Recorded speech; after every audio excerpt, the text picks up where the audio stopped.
अगर आपको लगता है HIV और एड्स दोनों एक ही चीज़ है तो ये ख़तरनाक गलतफहमी है।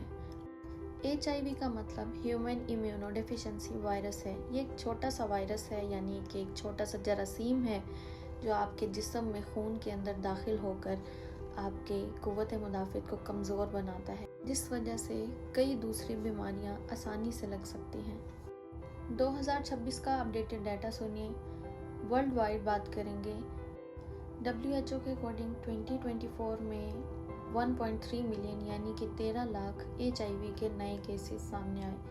2010 के मुकाबले में एड्स के साथ होने वाली डेथ्स में तकरीबन 54% कमी आई।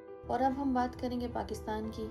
नेशनल असम्बली में बताया गया कि 2026 में तकरीबन 84,421 यानी कि 84,421 केसेस एड्स के साथ रजिस्टर्ड हैं और एक अंदाजे के मुताबिक इसकी तादाद 8 लाख भी हो सकती है।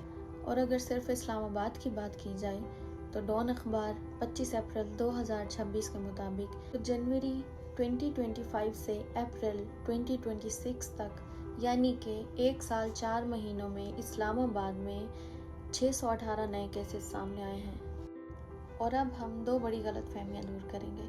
सबसे बड़ी गलतफहमी कि लोग समझते हैं HIV और एड्स दोनों एक ही चीज़ है। फ़र्क समझ लें।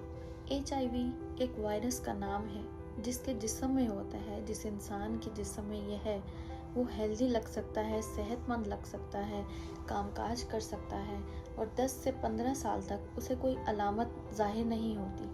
चलिए अब समझते हैं एड्स के बारे में। ये बीमारी की आखिरी स्टेज है। इसकी फुल फॉर्म है एक्वायर्ड इम्यूनोडेफिशिएंसी सिंड्रोम। ये तब होता है जब HIV को लाइलाज छोड़ दिया जाए और CD4 सेल क़ुव्वत मुदाफ़ियत में CD4 सेल की तादाद 200 से कम हो जाए तो मतलब एड्स हो चुका है। अब मैं मिसाल देकर समझाऊंगी। HIV ऐसा है जैसा कि दीमक का लकड़ी में लगना। शुरू में अगर लकड़ी को इलाज कर दिया जाए, उसको स्प्रे कर दिया जाए तो लकड़ी मजबूत रहती है और अगर उसे इग्नोर कर दिया जाए तो लकड़ी ख़राब और बेकार हो जाती है। इसी तरह अगर HIV और एड्स को लाइलाज छोड़ दिया जाए तो क़ुव्वत मुदाफ़ियत कमज़ोर हो जाता है, ख़राब हो जाता है। दूसरी बड़ी गलतफहमी कि HIV सिर्फ बुरे लोगों को होता है। ये झूठ है, जुल्म है और ख़तरनाक है। मेडिकल फैक्ट है कि HIV किसी को भी हो सकता है। इसका किरदार से कोई ताल्लुक नहीं और इन्हीं गलतफहमियों की वजह से लोग किसी से बात नहीं करते, डरते हैं, टेस्ट नहीं